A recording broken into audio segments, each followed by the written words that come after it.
These black rocks are loaded with some of the most important minerals in the world today, including cobalt, manganese, and nickel. Canada-based The Metals Company gathered them from off the deep seabed some 5,000 meters down. The company has access to about 1.6 billion tons of them, according to CEO Gerard Barron. That's enough to be able to build 280 million mid-sized electric vehicle batteries. So enough to electrify the entire USA passenger fleet.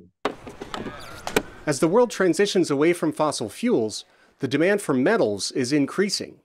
Meeting global climate goals will require roughly 20 times more nickel and cobalt by 2040 than are used now. The focus has to be on where can we get a supply of these metals that is secure, but also with the lightest planetary and human impact. Estimates say there's more of these metals on the seabed than in all of the reserves on land.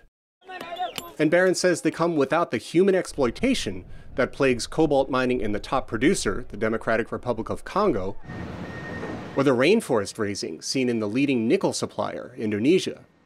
But there will be environmental consequences.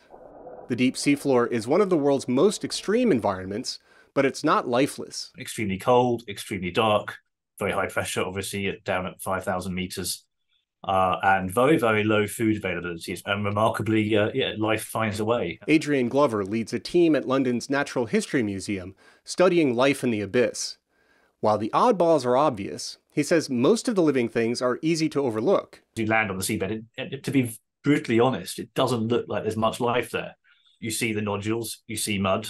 It's only when you sieve those muds on a fine sieve and pick the nodules up and look at them down a microscope at the surface, you discover there's quite a lot of biodiversity in it. Glover's team recently identified more than 5,000 never-before-seen species. How they all fit into the ocean ecosystem is a big unknown. Also unknown is how the noise, light, and plumes of mud from mining operations would affect ocean life. The International Seabed Authority is working on regulations for this new industry. Glover and others are advising it, including on where to put refuges. Similar to fisheries, where you try and figure out which areas you protect and which areas you allow. Meanwhile, environmental groups are calling for a moratorium, along with more than 20 national governments and more than 30 major companies. But the Metals Company says it plans to submit a mining application late next year, bringing the controversy over deep-sea mining back to the surface. Steve Baragona, VOA News.